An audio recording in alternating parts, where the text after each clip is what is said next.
오늘 본문에서는 출애굽 사건을 예로 들면서 이 히브리서의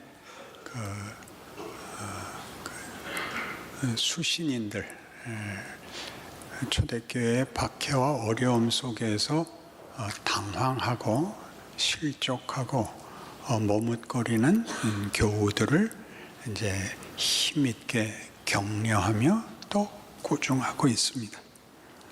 가장 중요한 내용은 출애굽 때에 그 큰 기적 속에 구원함을 얻은 이스라엘의 선조들이 광야 생활에서 약속의 땅을 순종하지 못하여 믿음이 없어서 입국을 거절당하고 광야에서 죽어나갔다 하는 것입니다. 순종한다 하는 것이 예수를 믿는 사람들에게는 언제나 요구되는 성경의 그저 당연한 요구들입니다. 다른 표현으로는 믿음이 없어서 순종하지 못했다 이렇게도 쓰기 때문에 순종은 분명히 믿음의 행위고 믿음은 순종으로 행사되어야 하는 것이 맞습니다. 그러나 우리가 모든 경우에 그렇듯이 당연한 결론을 강조한다고 해서 사람이 그렇게 되지는 않습니다. 그 당연한 결론을 자기 것으로 만드는 데는 수많은 시행착오, 수많은 기회가 필요합니다. 성경은 이것을 시간과 과정과 훈련이라는 것으로 허락하고 있는데 대부분의 성도들은 시간성을 벗어난 그저 판별 혹은 결론 혹은 무슨 보상 같은 것으로 시간성을 외면하는 바람에 이런 일들이 정말 요구하고 만들어내려는 것이 무엇인지를 놓치게 됩니다. 어떻게 설명을 하면 할수록 더 꼬이는지, 제 책임인지 여러분 책임인지. 그래서 우리가 놀라는 것은 순종해야 되는데 순종이 되지 않을 때, 믿음을 가져야 되는데 믿음을 어떻게 지금의 현실적 도전을 극복할 만큼 동원할 수 있는 그 비법을 모르는 그 현실에 대한 이해를 가져야 되게 생겼습니다. 이 이스라엘 백성의 실패를 논하는 것은 예수 그리스도로 말미암아 시작된, 오늘 본문에 있는 식으로 얘기하면 14절에 있는 바와 같이 우리가 시작할 때 확신한 것을 끝까지 견고히 잡고 있으면 그리스도와 함께 참여한 자가 되리라. 이런 말들이 당연하면서도 어렵죠. 첫사랑, 첫 믿음, 첫 각오, 첫 결심이 늘 일정하지 않다는 걸 우리가 압니다. 그것은 오늘 본문이 인용하고 있는 출애굽 사건을 보면 더욱 분명하게 이해가 됩니다. 하나님은 이스라엘 백성을 애굽에서 꺼내셨지 애굽을 주지 않았습니다. 여기서부터 일이 꼬인 거죠. 바로를 죽이고 지금 뭘 절 세우든지 여러분 마음에 드시는 누굴 세워서 우리 말이 통하는 우리 편의 권력자를 세워서 우리 말을 들어주는 그 비옥한 땅에서 잘 먹고 잘 살게 했으면 아무 문제 없었을 텐데 약속의 땅으로 가라고 합니다. 애굽에서 약속의 땅 가나안까지는 상당한 거리가 있고 그 사이를 광야 지대가 막고 있는데 그 지리적으로 이 광야를 지나서 약속의 땅으로 들어가는 동안 이 사이에 여러 가지 일이 생깁니다. 우선 여행의 고단함, 또 광야가 도전하는 불편함, 먹을 것이 없고 마실 것이 없고, 그리고 막막하고 하는 것들이 이스라엘 백성들에게 큰 시험이 돼서, 뜻밖에도 이스라엘 백성은 그 큰 기적을 보고 애굽에서 해방이 되어 나와 찬송과 기쁨으로 시작을 한 여정 속에서 계속 이런 푸념, 절망, 비명을 지릅니다. 왜 꺼내줬느냐? 거기서 종살이 하는 게 낫다. 굉장한 대답이죠. 어디서부터의 해방이 무엇을 위한 해방으로 마무리되지 않으면 자유라는 것은 사실 덧없습니다. 공포나 압제로부터의 해방은 당연하지만 공포와 압제로부터 해방이 되어서 스스로 만족할 수 있고 자랑스러운 그런 자리에 가는 해방이 아니라면, 그런 구원이 아니라면, 그런 자유가 아니라면 그 전보다 나을 것이 없죠. 우리가 순종해야 된다, 믿으면 된다라는 말들은 맞는 말이지만 믿음을 동원하고 순종을 행했음에도 불구하고 어떤 세상적인 무지, 거역, 비열함, 죄악된 생각들을 끊고 헌신을 했음에도, 말하자면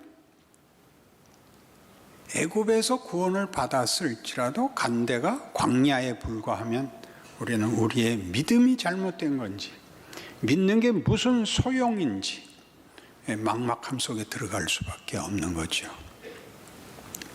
그러니 이 사건은 좀 더 깊게 우리가 믿음을 논할 때에 성경에서 가장 중요한 선언으로 예수를 믿으면 구원을 얻는다라는 말이 우리에게 은혜로 다가오는가, 책임으로 다가오는가, 이렇게 한번 물으실 필요가 있습니다. 예수를 믿어라라는 말은 책임입니까? 은혜입니까? 우리 한번 옆 사람한테라도 물어볼까요? 우리는 예수를 논하면 100% 은혜에 관한 얘기입니다. 당연한 얘기입니다. 그러면 왜 예수로 말미암는 은혜를 받아라 그렇게 얘기하지 않고 예수를 믿어라 이렇게 얘기를 할까요? 믿음은 은혜에 속한 것으로 보입니까? 책임에 속한 것으로 보입니까? 목사님, 그런 거 물어보지 마세요. 제가 안심을 얻으려고, 평안을 얻으려고 나왔지 무슨 따지려고 나왔겠습니까? 그런 얼굴을 하고 있으면 안 됩니다. 믿음은 여러분에게 어떤 뉘앙스로 옵니까? 책임입니까? 은혜입니까?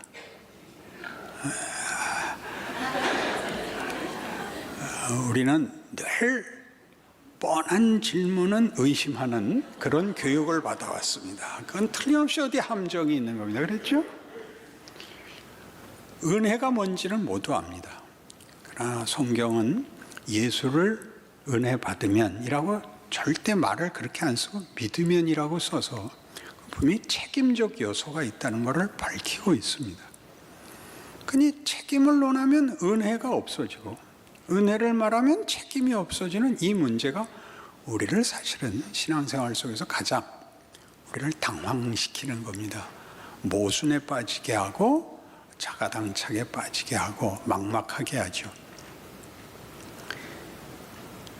믿음은 은혜가 책임을 요구한다라는 말을 묶어서 만든 단어입니다. 은혜와 책임이 어느 쪽이 역할이 많은가를 동일한 평면에 놓고 분할하는 것이 아니라 시작이 은혜가 해서 그 은혜가 책임을 목적하고 있다. 그래서 믿음이라는 단어에는 분명히 책임이 있는데 그 책임은 하나님이 시작한 일이 만들어내는 목적지입니다. 그러니까 쉽게 출애굽 사건으로 얘기하면 구원은 애굽에서 해방되어 가나안에 가서 나라를 건설하는 겁니다. 근데 이 애굽에서 꺼낼 때는 100% 은혜입니다. 하나님이 다 하시죠. 10가지 재앙. 홍해를 가르쳐 가는 길에 반석에 물을 내시고 만나를 먹이십니다. 그러나 가나안 입국은 순종이 있어야 되는 겁니다. 놀랍지 않습니까? 아니, 애굽을 박살내고 꺼내셨는데 그냥 보따리에 싸서 택배로 붙이시지요. 왜 불순종했다고 그건 그럼 그만두고 광야에서 다 죽여버리는 겁니까? 이렇게 무섭게 내가 그때 진노했다, 내가 맹세했다, 너희는 내 땅에 못 들어온다. 그러니까 이 책임은 우리가 생각하는 쉬운, 성경에서 너희가 책임져라 이렇게 얘기하지 않고 믿음이라고 얘기함으로써 은혜와 믿음이 어떻게 전후로 시작과 결론으로 묶여 있느냐만큼 신비하게 책임은 가나안에 들어가는 조건보다 더 큰, 가나안에 들어가는 것의 본질적인 어떤 조건이 됩니다. 가나안에 들어가는 본질적인 조건. 하나님께서 예수를 보내어 하나님이 누구신가도 증명하시고 하나님이 인류에게 무엇을 목적하시는가도 증명하신 것이 성육신입니다. 하나님은 우리를 위하여 우리의 하나님이신 하나님이 누구신가를 우리에게 분명하게 납득시키기 위하여 우리와 방불한 모습으로 우리의 조건 속에 우리의 가장 막다른 골목에까지 내려오실 수 있는 분이며 그런 하나님이며 우리를 그렇게 찾아온 것이 그냥 하나님의 자기 증명에 그치는 것이 아니라 우리의 영광과 운명의 승리를 위하여 우리라는 존재의 가치와 정체성을 알려주기 위해서도 성육신을 택하신 분입니다. 그분이 우리에게 은혜를 베푸시는 것은 우리로 하나님의 자녀답게 하시기 위하여 당신의 모든 능력을 동원하시는 것이지만 동시에 그것은 우리 보고 영광되라는 것입니다.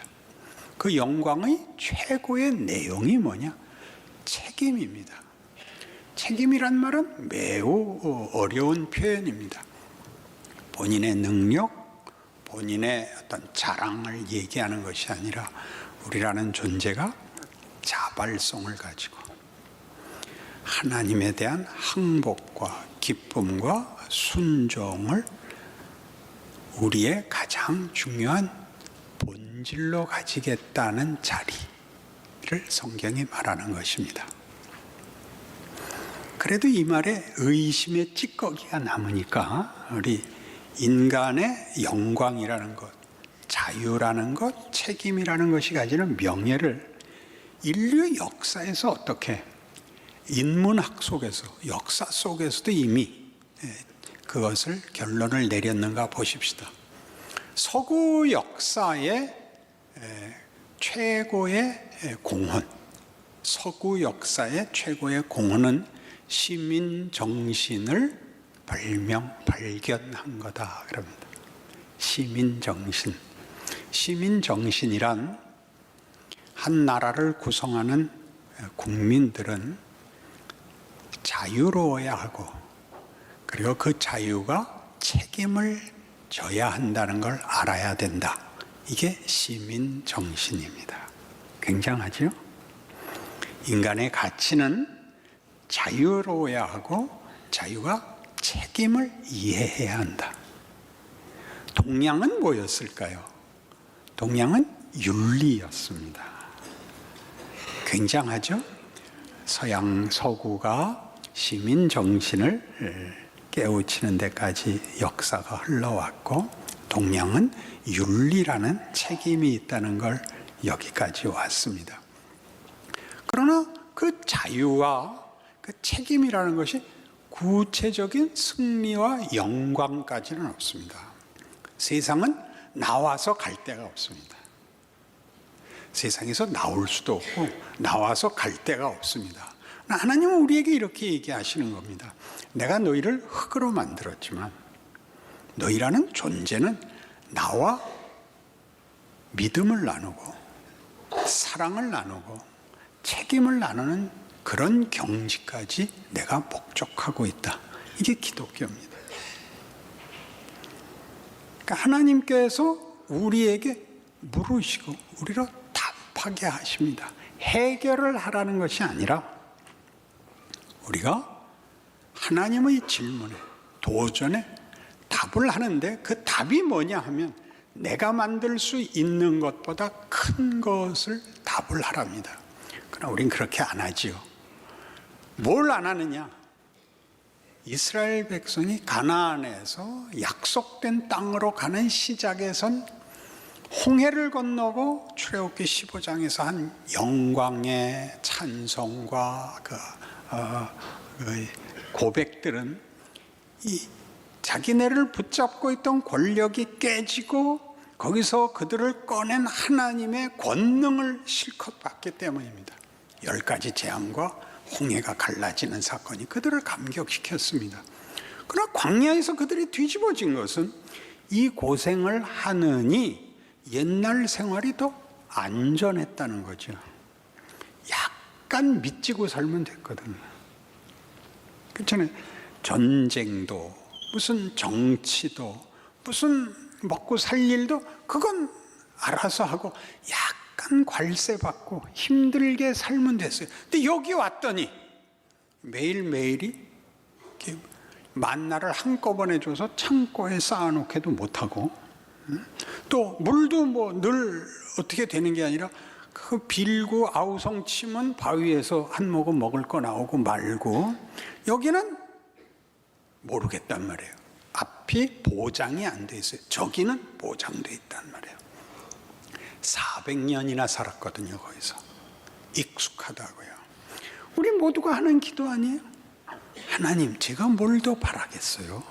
저 우리 자식들 흉 안 보고 나 걱정 안 하고 이렇게 살다가 그냥 빨리 그냥 곱게 죽여주세요. 여기가 광야죠. 난 분노했다. 야, 이 새끼들아, 내가 네 애비인데 날 뭘로 아는 거냐? 뭐 곱게 살다가 그냥 쉽게 죽게 놔두라고? 너 이 새끼 정말 죽어볼래? 그게 이 얘기죠. 뭐 도대체 예수를 믿는다. 하나님이 어떤 진정성을 갖고 우리를 만들고 우리 인생에 개입하고 있느냐, 역사가 뭐냐, 인생이 뭐냐, 현실이 뭐냐에 대해서 우린 밤낮 하나님한테 하나님 이게 뭐예요? 차라리 돌아가는 게 낫잖아요. 왜 불러내갖고 고생을 시키세요? 밤낮 그거 안 해요. 표정을 보세요. 표정을 한번 보세요. 옆 사람 어디 괜찮은 표정이 있는가? 괜찮은 표정이 없잖아요. 다 짜증이 나고 이게 뭔가란 말이에요. 뭘 모르는 거예요? 명예를 모르는 거예요. 인간이라는 존재와 운명이 가지는 하나님이 전심을 기울여서 만들고 기르고 채우고 있다는 생각을 아무도 안 하는 거죠. 그냥 쉬운 걸로 그냥 대강 살다 체념하는 거죠. 가나안 들어가서는 어떻게 되는지 아세요? 가나안 들어가서는 이번엔 우상 섬겨갖고 망하죠. 왜요? 우상이란 뭐냐면 하나님 외에 다른 신을 섬겨서 하나님 앞에 벌받아 그런 문제가 아니라 쉬운 것으로 타협하게 되는 거죠. 쉬운 것으로 타협하게. 하나님이 그렇지 않다. 너희는 마음껏 영광을, 명예를, 승리를 구가할 수 있는 존재다. 그런 나라 만들어라. 그런 존재가 되라. 그거 다 거부했어요. 등 따시고 배부르고 그러면 그만인 거예요. 요즘은 텔레비 보면 다 눈 커지고 등 따시고 배부르고 눈 커지면 단 거예요. 그러면 안 돼요. 총기가 흐려지잖아요. 눈이 크면 기가 다 빠진대요. 좀 정신들을 차려서 예수를 믿는 게 뭔가? 예수를 믿으면 무슨 뭐가 형통하고 뭐 잘할 그런 것들로 이렇게 쓱 둘러쳐서 어물 그렇게 못하게 하시는 거예요. 하나님이 박살을 내는 거죠. 그게 고난이에요. 예수님의 고난에 대해서 성경이 이렇게 5장 8절에 선언합니다. 바로 옆에 장에 있으니까 한번 보실까요? 5장 8절. 그가 아들이시면서도 받으신 고난으로 순종함을 배워서 온전하게 됩니다. 고난은 큰 거예요. 무엇으로부터 풀려난 정도가 아니라 긍정적으로 만들어야 될 어떤 구체적인 거예요. 예수님마저도 하나님을 증명하는 일에도 구체성을, 우리가 누구인가를 우리에게 보여주는 일도 구체적인 도전과 시험과 유혹을 뿌리치고, 그러니까 최소한의 안심, 최소한의 어떤 확인 정도가 아닌 훨씬 큰, 시간 되면 밥 주면 되는 정도가 아닌, 예수님은 사역 초기에 광야에 나가서 기도하시고 준비하시는 중에 시험을 받습니다. 잘 아시잖아요. 떡을 만들어라, 성전에서 뛰어내려라, 내게 절해라. 이 전부를 거부하십니다. 그래서 어떻게 되죠? 거기에 그 조건 속에서 하나님의 일을 이루시는 일을 감수하시죠. 떡의 메인 인생, 모든 문제를 해결하라고 아우성치는 진정한 목적과 내용을 외면하자는 일, 신기하고 놀랍고 작은 거짓과 작은 기만에 붙잡히는 것들을 거부하셨어야 됐어요. 내게 절하면 천하 만물을 주겠다를 거부하시는 정도가 아니라 그렇게 도전하고 위협하는 존재를 놔둔 채로 그 조건 속에서 아버지 일을 하는 거죠. 그래서 여러 가지 시험을 다 받으시고 고난을 당하시죠. 죽이겠다고 덤비고 그에게 와서 조롱하고,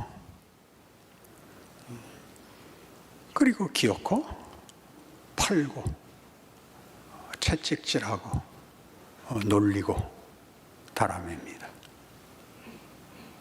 그 모든 것보다 큰, 그 모든 것에 답하는 것으로는 답이 나오지 않는, 그 모든 것을 해결해버리는 그런 것이 아닌 더 놀라운, 우리의 상상을 벗어난 일을 하나님이 예수 안에서 증언하셨습니다. 그 우리 인생에 그거 지금 하고 있습니다. 우리의 기도는 뭡니까?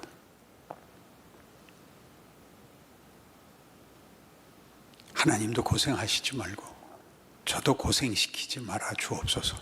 그 외에 해본 기도가 뭐가 있습니까? 왜 나라를 위해서 기도합니까? 여러분이 나라를 위해서 기도할 틈이 있습니까? 여러분이나 잘하세요. 그건 내가 할 테니까. 그 기도를 뭘 해야 되는지 모르게 실제적인 신앙생활을 직면하지 않으니까 어물어물 체념하고 있는 거죠. 하나님이 일한다는 거 안 믿는 거죠. 나 힘듭니다. 나 원망스럽습니다. 뭐 하시는 겁니까? 암만 그래야 소용도 없죠. 관두세요. 그래서 기껏 이제 최소한으로 내려와서 이제 나라나 잘 되고 비도 좀 그만 오게 하고 그런 정도에서 헤매고 있으니까 가나안에 못 들어가고 거기서 다 죽었다. 너희 정신 차려라. 그렇게 얘기하는 겁니다. 하나님 지금 네 인생에 일하고 있다. 믿음으로 걸어라. 믿음은 뭐라고요? 은혜가 우리를 어디로 미는 거라고요? 책임으로 미는 겁니다. 너는 어떤 존재냐? 무엇으로 만족할래? 네 가치는 어디까지야? 네 기대는 뭐야? 네가 소원하는 것과 하나님이 너한테 하겠다는 것의 차이를 이해해봐. 생각해봐. 하나님 저 죽을 것 같습니다. 내 아들 네가 못 박았어. 내가 더 진정성이 있어? 네가 더 진정성이 있어? 원망을 하면 누가 더 원망할 게 많아? 그렇게 묻는 거죠. 내가 너희 보고 무슨 대가를 내래? 너 훌륭해지래잖아. 나 그거 절대 타협 안 한다는 거 몰라? 너 죽어볼래? 너 죽지도 못해. 이거죠. 그 예수 믿는 겁니다. 우리의